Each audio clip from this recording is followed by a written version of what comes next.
ही बातमी आहे स्थानिक स्वराज्य संस्थांच्या निवडणुका 31 जानेवारी 2026 पर्यंत पूर्ण करा असे निर्देश सर्वोच्च न्यायालयाने राज्य सरकारला दिलेत। राज्यातील महानगरपालिका, नगरपालिका, जिल्हा परिषद आणि नगरपंचायत या स्थानिक स्वराज्य संस्थांच्या निवडणुकांची प्रक्रिया घेण्यासाठी सर्वोच्च न्यायालयाने आता राज्य सरकारला मुदतवाढ दिली आहे। त्यानुसार आता राज्य सरकारला 31 जानेवारी 2026 पूर्वी स्थानिक स्वराज्य संस्थांच्या निवडणुकीची प्रक्रिया पूर्ण करावी लागणार आहे। यापूर्वी सर्वोच्च न्यायालयाने 4 महिन्यांमध्ये स्थानिक स्वराज्य संस्थांच्या निवडणुका घेण्याचे आदेश दिले होते। मात्र ही मुदत आता संपत आली आहे। तरी सुद्धा एकही स्थानिक स्वराज्य संस्थेची निवडणूक पार पडलेली नाही। या संदर्भात आज सर्वोच्च न्यायालयामध्ये सुनावणी झाली।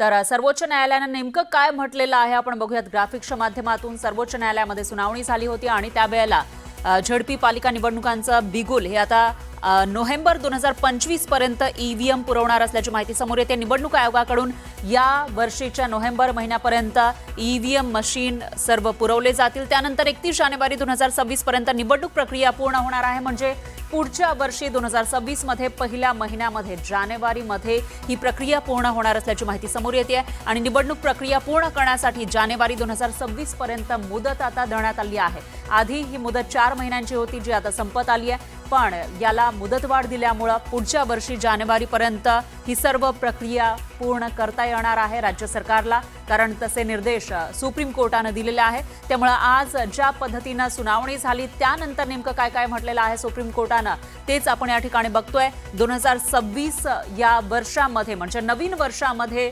नव्या महिन्यामध्ये जानेवारीमध्ये ही सगळी प्रक्रिया आता पूर्ण होणार आहे। वास्तविक पाहता मागच्या हायकोर्टाच्या सुप्रीम कोर्टाच्या निकालाच्या अनुषंगाने पुन्हा कुठल्याही प्रकारे मुदतवाढ ही घेण्याची आवश्यकता प्रशासनाला पडता कामा नव्हती। मात्र हे वेळ काढू धोरण हे सरकारचं होतं आणि आज हा सरकारने निवडणूक आयोगाला मदत न करता जे निवडणुका लांबणीवर घालण्याचा जो घाट घातला होता आज तो पूर्णतः फसलेला आहे। देर है दुरुस्त है। सुप्रीम कोर्ट ने ही स्थगित करने के कारण 4000 करोड़ का महाराष्ट्र का वित्त आयोग का नुकसान हुआ। मगर अब सुप्रीम कोर्ट ने ये बात समझ गई है और उन्होंने कहा 31 जनवरी तक करना चाहिए। मैं तो समझता हूं कि सुप्रीम कोर्ट ने इस पे सही तो स्टे देने का कोई कारण नहीं था। अब स्थगिति हट गई है, चुनाव होंगे और हमारे 4000 करोड़ केंद्र सरकार के वित्त आयोग के हमें आएंगे, ये मेरा विश्वास है।